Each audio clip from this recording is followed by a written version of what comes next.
Chères Ingréennes, chers Ingréens, dans quelques heures, nous refermerons l'année 2022. Cette année aura été marquante à bien des égards. Nous avons connu au fil des mois des soubresauts de la pandémie qui nous incitent encore aujourd'hui à la prudence et à la vigilance. Dans le même temps, aux portes de l'Union européenne, la guerre fait rage. Ce que nous pensions révolu se produit avec son lot de drames, de barbarie et de souffrance. Enfin, plus proche de nous, la reprise à la hausse de l'inflation qui s'accompagne d'une très forte augmentation des prix frappe les ménages durement.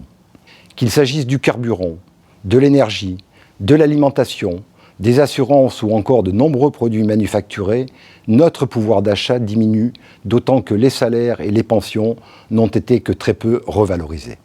La commune d'Ingré, tout comme les autres collectivités, est également impactée avec notamment des augmentations très fortes de chauffage, d'électricité ou de denrées alimentaires pour la restauration scolaire. Les prix des matériaux et des travaux subissent aussi de fortes augmentations. Face à cette situation, nous avons engagé plusieurs actions visant à limiter certaines dépenses. La température au sein des équipements municipaux, dans les services, a été réduite. L'éclairage public va être diminué en période nocturne. Le changement d'ampoule classique en LED a été accéléré, mais se heurte malheureusement aujourd'hui aux difficultés d'approvisionnement en LED.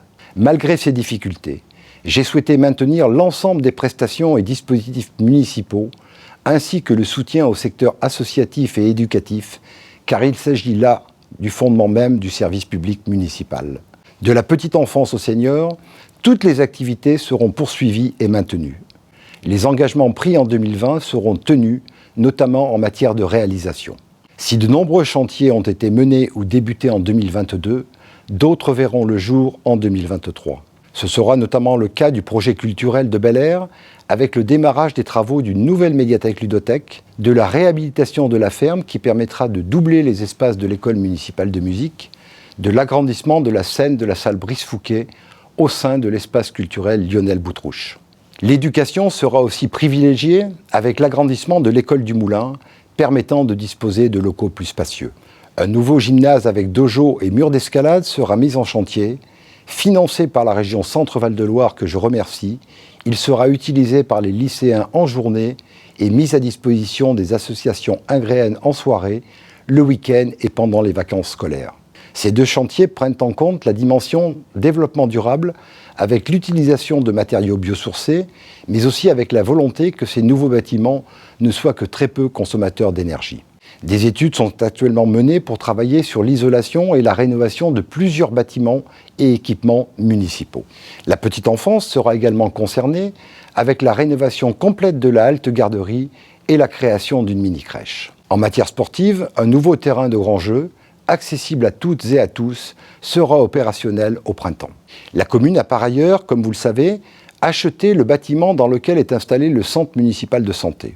Un nouveau médecin libéral généraliste nous a rejoints en octobre dernier, de même qu'une sage-femme en novembre.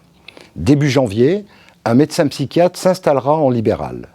Bien que la santé ne soit pas une compétence municipale, mais une compétence de l'État, nous devons trouver des solutions permettant un meilleur accès aux soins et nous poursuivrons nos efforts pour favoriser l'installation de nouveaux professionnels de santé, notamment des dentistes.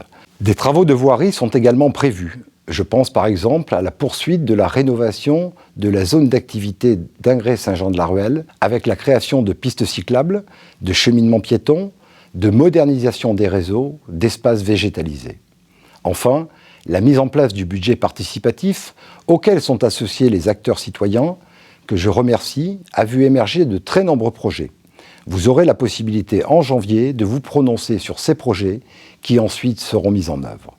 Chères Ingréennes, chers Ingréens, il nous faut, malgré les contraintes, poursuivre nos investissements afin que chacune et chacun puisse disposer d'équipements éducatifs, culturels, sportifs et associatifs de qualité.